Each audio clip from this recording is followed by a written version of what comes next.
Hello, everyone. My name is Mark Kageyama, and I'd like to welcome everyone here from all around the world to Be Your Own Hero. I'm a stage 4 prostate, bone, and lung cancer patient, been dealing with cancer since 2021, doing absolutely great. I am so thankful and so blessed to be able to open my eyes every day and experience this great life that we have. Anyway, I am so excited today because I have a friend of mine who I've actually met in person, uh, and I keep referring to our gathering in Pennsylvania, thanks to Tim Sohn. And this person is actually Tim Sohn's new co-host for Showing Up Perspectives on Cancer. And Shannon Lee-Sin, please introduce yourself and tell us a little bit about who you are. Hello, Mark. Hello, everyone. It is an absolute honor to be here today. I am Shannon Lee-Sin. I am a 12-year stage 3C colon cancer survivor, and I'm only 41. I was diagnosed at 29 and went through treatment and surgeries, and I've been NED ever since. And I'm just blessed and grateful for life and every moment, such as this one. And look at that beautiful smile. And we can't get away from that. And you are doing an absolutely fantastic job with Tim on Showing Up Perspectives on Cancer. And I am looking forward to hearing more about your story and what you've been through. And you were one of the featured speakers on Showing Up, our live event, and you did an absolutely fantastic job. So let's talk about your story and and how did you find out you had cancer? How did that come about? Oh gosh. First of all, showing up was great, and me being a speaker is kind of impromptu, but I'm so glad I did it. And I try to say yes when I can, and that always ends up working out for me, and I get a lot of happiness helping friends out. In terms of me finding out that I had cancer, that was a really long journey, Mark. I had stomach aches all through high school. Every morning, almost, I'd wake up with a stomach ache. At night, sometimes it felt like there was something trying to rip its way out of me. Um, uh, my godfather was a doctor in Jamaica, and he thought maybe I had air bubbles in my abdomen from time to time. And I started seeing blood in my stool as well. And I went to the pediatrician, and who I'd had my entire life. And he said, "Oh, you probably have a stomach ulcer." So he said, "Take Zantac and your stomach aches should go away and you should feel better." Never happened, but there were no tests done. I mean, this is 1999. I was 17. Fast forward over the years, the symptoms progressively got worse and more chronic. And I went to Jamaica to do my bachelor's degree. And when I was in school, I had blood in my stool again. And it had kind of subsided for a while, so I didn't really think anything of it. And then it happened. And I went to the doctor, and they said, "Oh, it's probably stress and hemorrhoids, and you need to drink more water." And I was in architecture school, so feeling tired, feeling weak, that kind of stuff. The stress made sense. I wasn't sleeping. I was doing, really hard, difficult studies. Before that, when I first moved to Jamaica, I had diarrhea for 2 weeks, just didn't go away. They said I had gastroenteritis. So it was the gastroenteritis, and then it was the hemorrhoids and stress. And then I started feeling nauseous all the time, chronic nausea, and not necessarily throwing up, but just nausea. I was so desperate that I would actually carry a bottle of Pine Sol or Dettol in my purse to sniff it to help with the nausea. Yeah. and and everybody hated me in school because I would wipe my desk down to have the smell help. And then at one point I was healthy. I was perfectly healthy, never felt sick otherwise. And one day I could run up the stairs easy, 5 flights of stairs. We didn't have an elevator. And one day I took 2 steps up the stairs, two walking, and I was couldn't breathe. and I had to sit down to catch my breath. And I had just gone to the doctor, and it was like, I don't know what it was in the universe, but the doctor just happened to call me at that time with my blood test results. And he said, he was the gynecologist. And because the doctors always sent me to the gynecologist because they felt this was all reproductive system related with all my symptoms. And he said, you need to go to the emergency room right now. Do not stop. Go right across the street to the hospital. You are severely anemic. I made the call. I'm having you admitted. And I went to the hospital and they admitted me. I was in the hospital for about 2 weeks. And they wanted to do a blood transfusion. And this isn't a third world country. I love Jamaica, but let's be real, it's a third world country. They don't have the technology and things like that to make a blood transfusion safe. I mean, it's risky here. It's even riskier down there. And I said, a blood transfusion should be a life-saving mechanism. It should not be a Band-Aid. What is my diagnosis? And they said, oh, you're probably anemic for your heavy periods. And I said, I've had heavy periods my entire life. I'm eating healthier now. I should not be anemic. And then I ran a fever of 103. And they're like, you really need to do this blood transfusion. And I'm like, you're saying it's my heavy periods, but I have a fever and I'm anemic. To me, that says infection. What is going on in my body? I don't want to be coming in here every couple of weeks for a blood transfusion, and you can't tell me what's wrong. And they just kept on saying my heavy periods, blah, blah, blah, blah, blah. Then they said I had endometriosis and polycystic ovarian syndrome, both of them presenting themselves at the same exact time. And I'm like, that doesn't make sense. So my mom said, come up to Miami and get another opinion.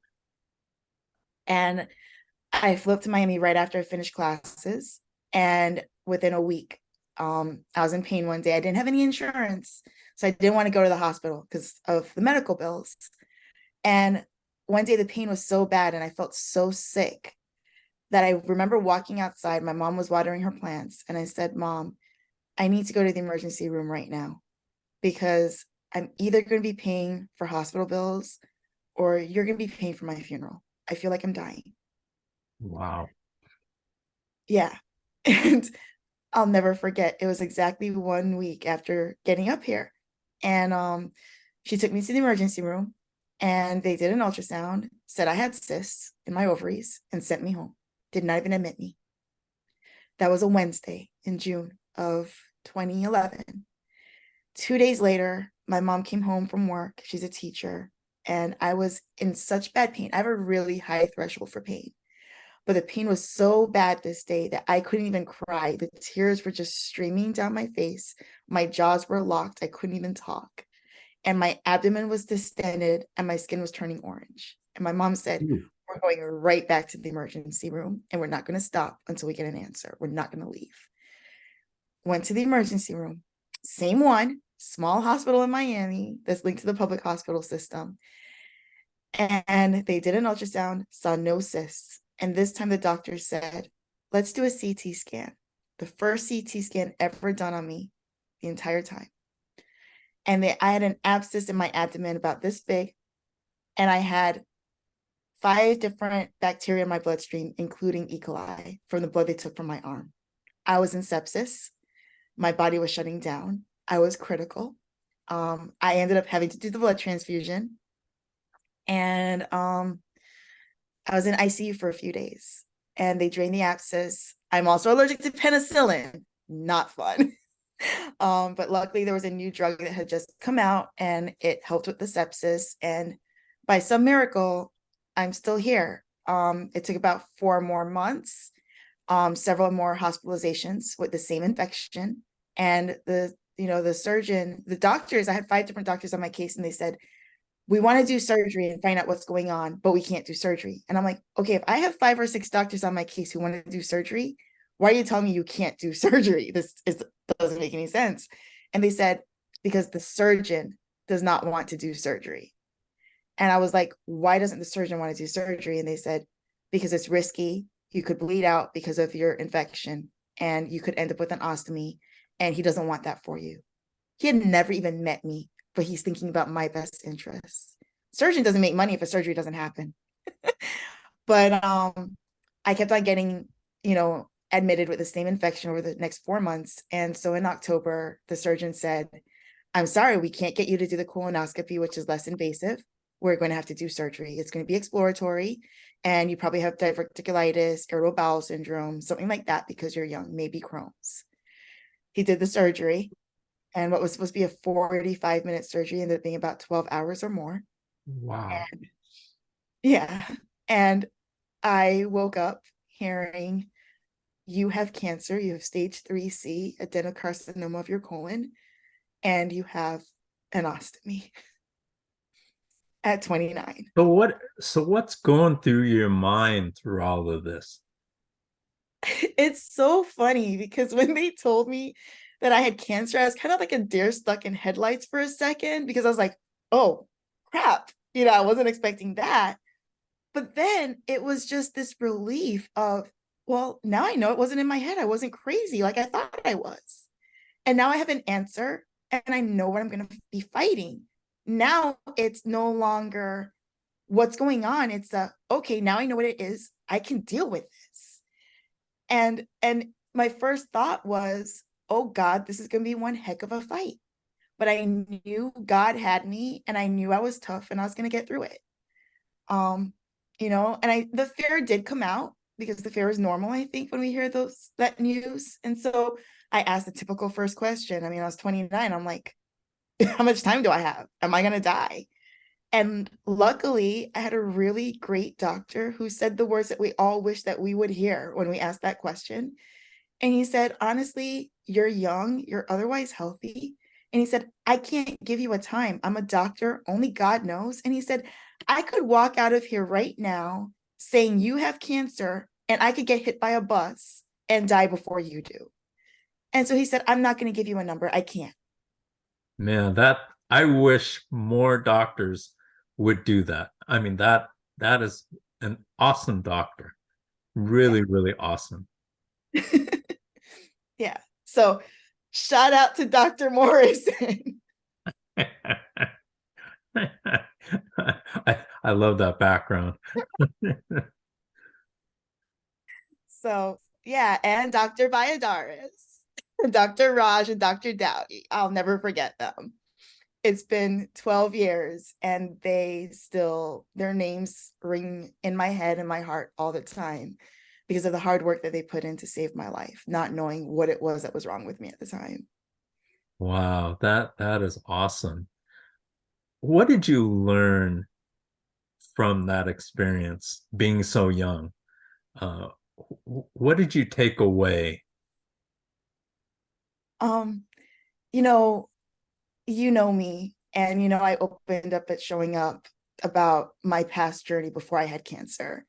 I grew up in a household where there was a lot of love, and there was a lot of love, but there was also issues, and it was hard. And I was also sexually assaulted while I was in high school, and I was in a place where I didn't really love myself, and I blamed myself for a lot of things that happened, and I felt like I was worthless, and I felt like I was, just not worthy of love or even my own love, much less from somebody else. And I was looking for it in the wrong places. And funny enough, cancer is what saved me. Cancer is what made me love myself and realize, shoot, if I can fight for myself through the worst thing possible without a hesitation, I love myself more than I realize. And when I was healed and miracles were worked for me, like I left that hospital with a pulmonary embolism. While I was about to leave, they were about to discharge me with a pulmonary embolism. And that surgeon said, you're a little out of breath. I want to keep you a few days and run some tests. I could have died then too. And God saved me so many times in my journey. And I said, if I can fight for myself and if God can save me, then I'm worthy of my own love and I'm worthy of God's love.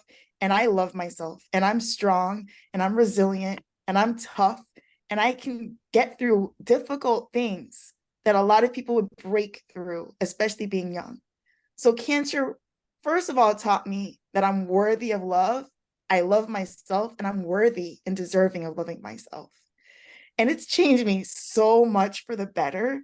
Like I tell people that I have cancer and they're like, oh, I'm sorry. When I say I had cancer and I'm a survivor, they're like, oh, I'm sorry. And I'm like, don't be, I'm not. And they look at me like I'm crazy, you know? Like, this girl Well, is I've weird. had that look too. So yeah. And I'm like, no, I'm grateful because I had cancer at 29.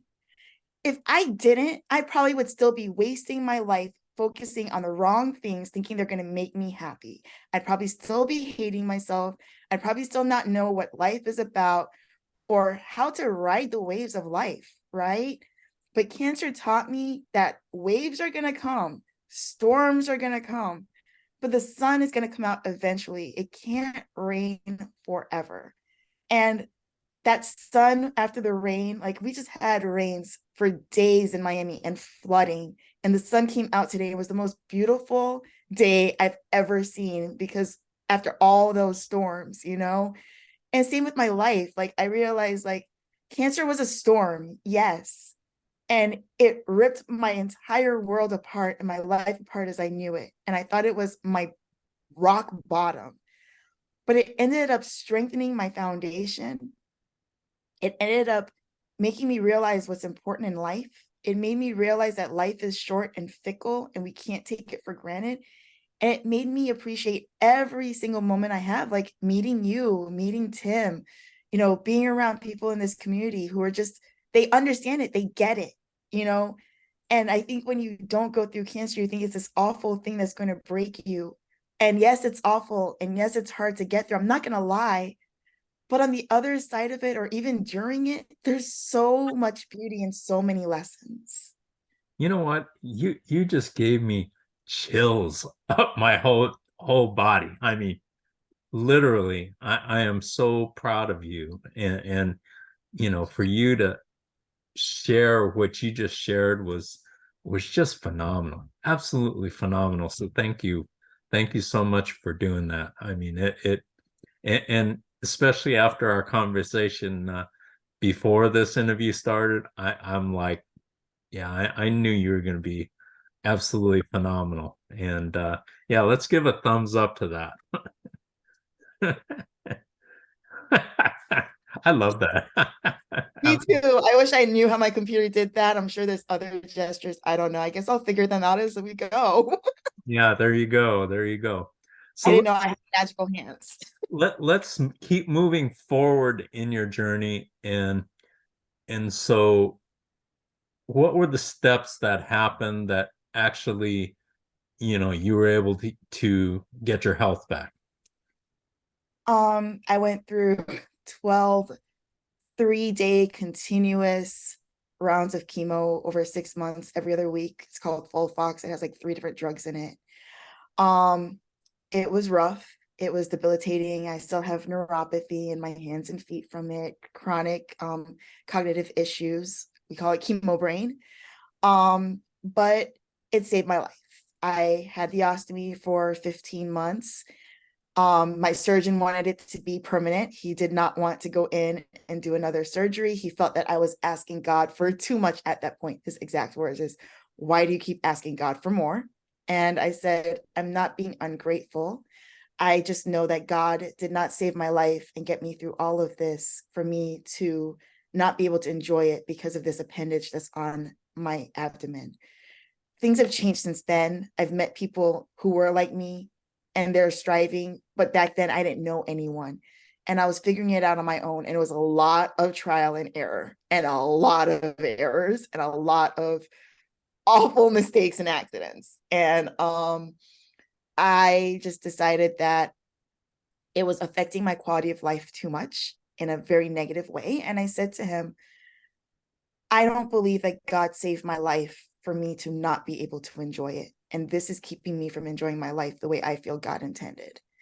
And I feel that if I can have this reversed, I'll be able to enjoy my life a lot better. And I had another surgeon who was going to do it, no hesitation. She was like, I wasn't even finished with treatment, Mark. And she was like, oh, we're going to do a colonoscopy. And once that's clear and I get the results, we'll go and we'll schedule you for your reversal surgery. And I looked at her and I was like, that was a little too easy. I didn't say it to her, but I was like, she's a little, she's good and that's what she does, but she was too comfortable. I didn't feel like I was more than a patient.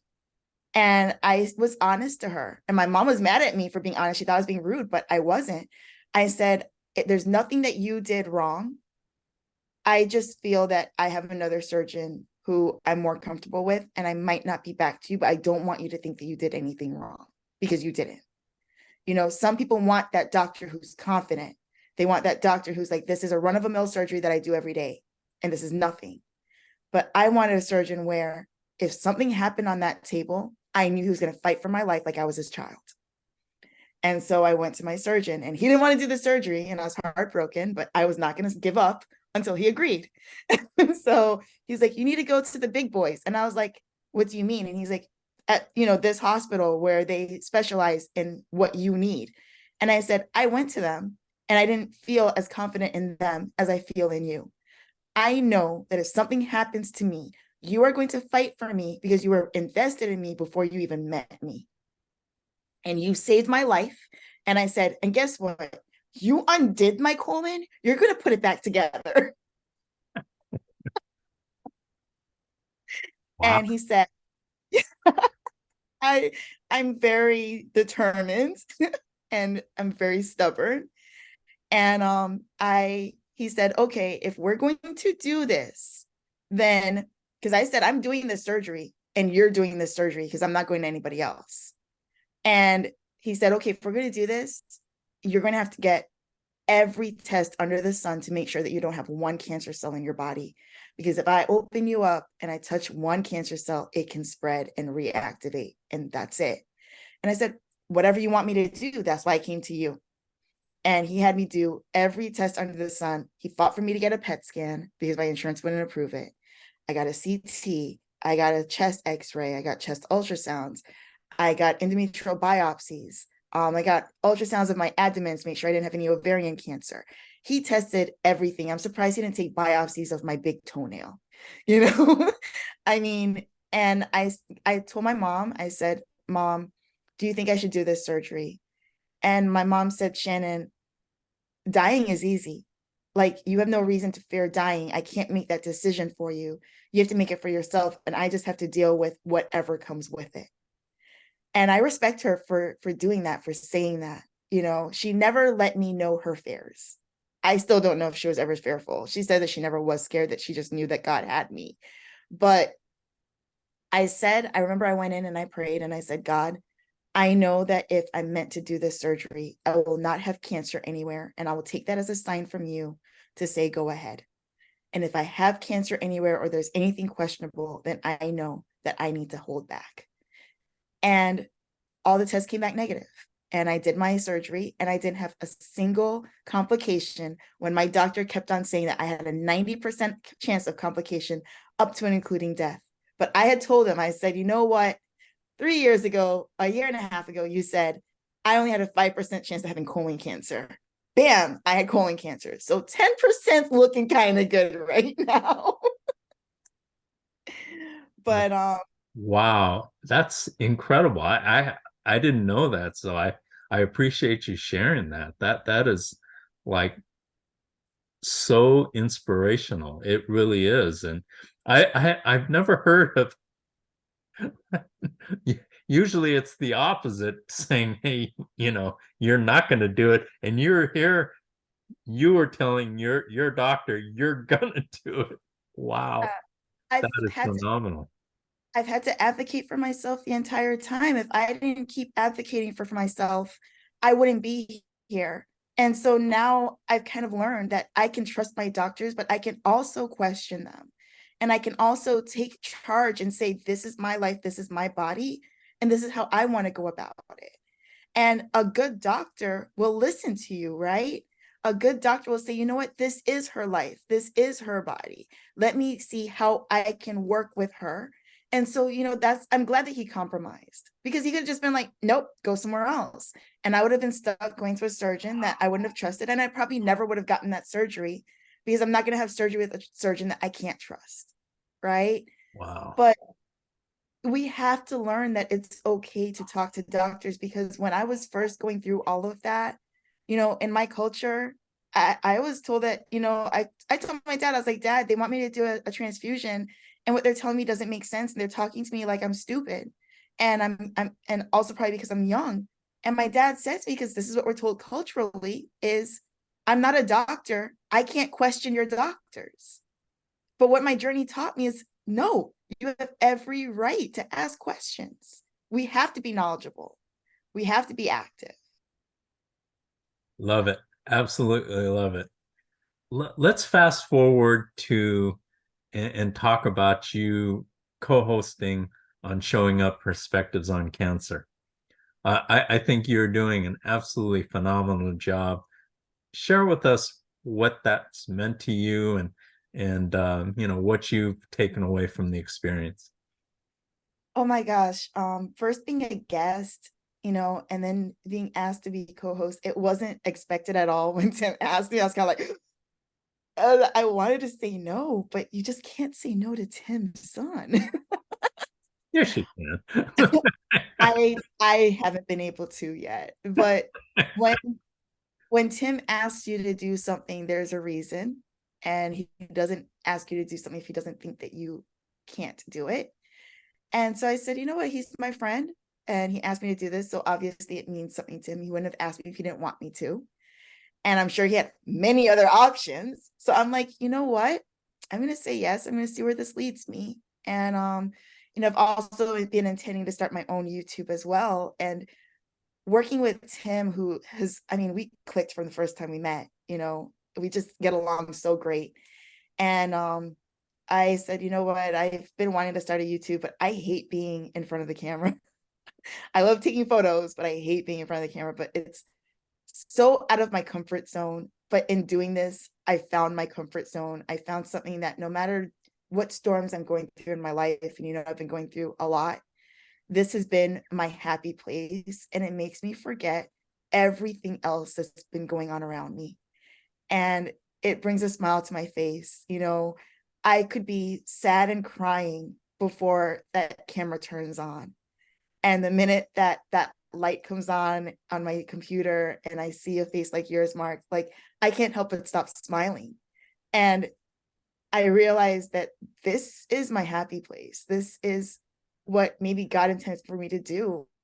And I'm ready to embrace that completely. And it means a lot to me that you think I'm doing so well, because, oh my God, I watch it. I'm like, oh, I messed up there. I messed up there. I should have said that. But Tim and I communicate so well that even when I do mess up a little bit based on what was planned, we both just go with the flow and we work so well together. And, we just, we just mesh, and it just feels like the right fit. And I can't wait to see where the show goes. And I just hope we help people. Absolutely. You guys are helping a lot of people and you're doing an absolutely fantastic job. And uh I mean, you bring your beautiful smile and happiness, and you add a lot to the show. So I'm really, really, really proud of you. So we're gonna start wrapping up. I want to ask you, uh it's gonna be Thanksgiving here on Thursday. So what does Thanksgiving mean to you? Or do you want me to go first and then you go? Or I it's can up to go. you. Go I ahead. don't want I don't want you to affect what I say, because I might steal your answer. Um, what Thanksgiving means to me through my life, my grandparents, they lived in Jamaica, and Thanksgiving and Christmas were like the times when I really got to see them. So Thanksgiving was a time when the entire family got together, and it wasn't about a holiday. It was just about us being together, eating really great food, and just spending time and making memories. And my grandfather passed away. He was diagnosed with pancreatic cancer around Thanksgiving, which makes it really hard of a time for me. And I was going through treatment during Thanksgiving, of 2011. It was right after I was diagnosed.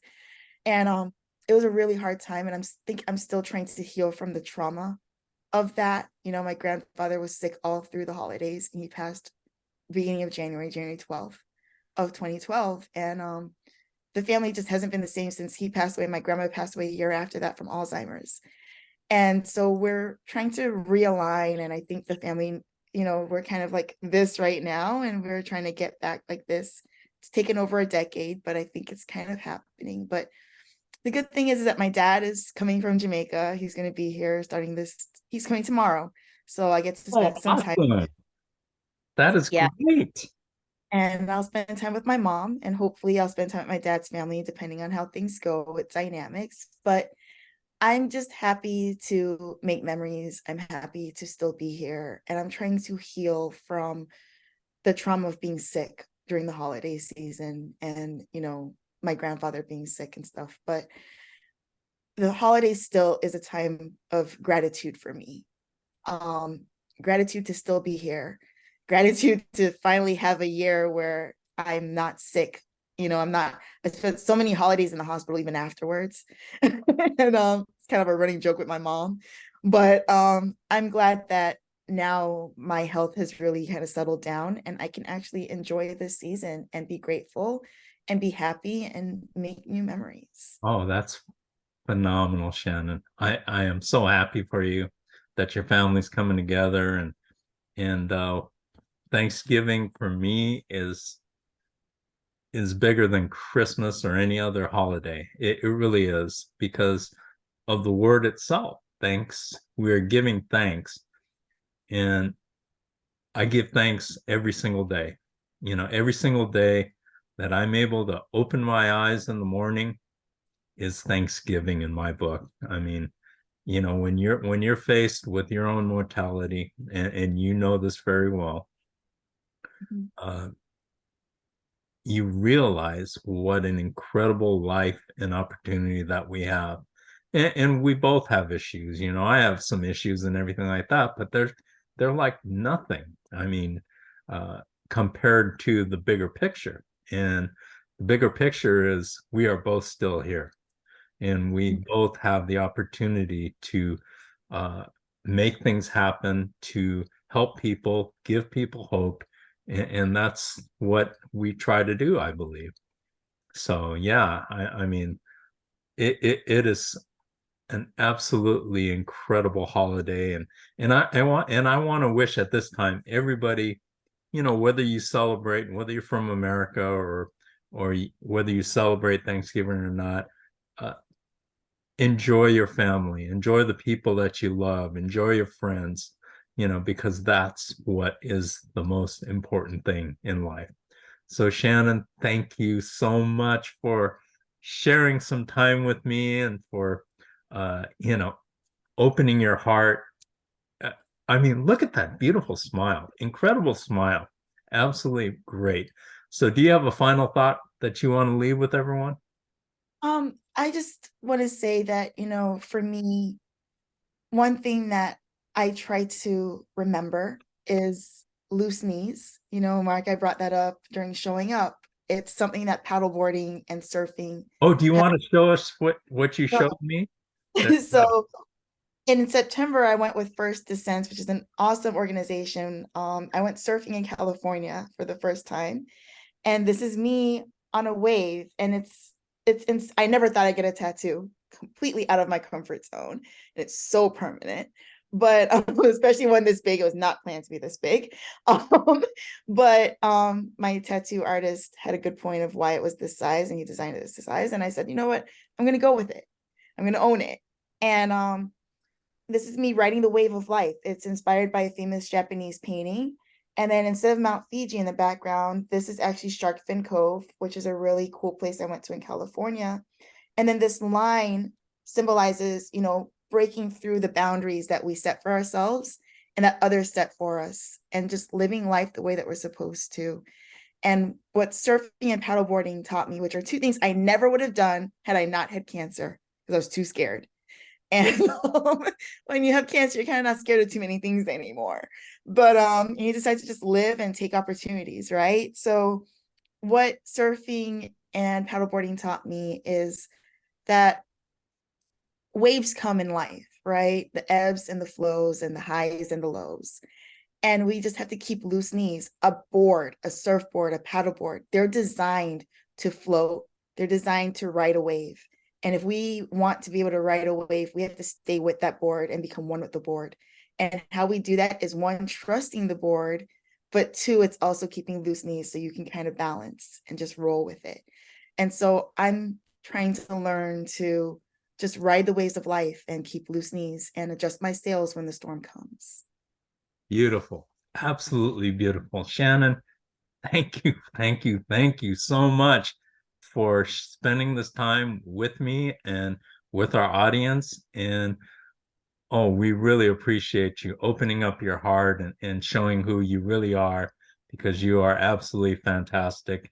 And you will continue doing a great job as co-host on Showing Up Perspectives on Cancer with none other than Tim Sohn.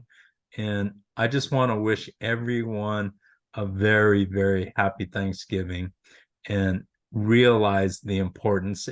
The food is great, of course, but getting together with family and friends and sharing that time with the people that you love, that's what's important. And that's how we can come together and start making this world a better place for all of us. And it begins with the family, you know, and it doesn't matter what you're going through. Come to the dinner table and leave all that behind and look at the people around you and appreciate the people that are around you and love the people that are around you, because those are the things that are really, really important. And I usually read a quote, and I'm not going to do that because it's Thanksgiving. Have a wonderful, blessed, and fruitful Thanksgiving. And thank you so much, Shannon. And thank you to everyone who joined us here on To Be Your Own Hero. And we will see you next time. Thank you so much. Look at that. Love that. Absolutely love that. Thank you, Shannon. And please subscribe, like, make a comment in the comment section. And we will see you next week on To Be Your Own Hero. Thank you.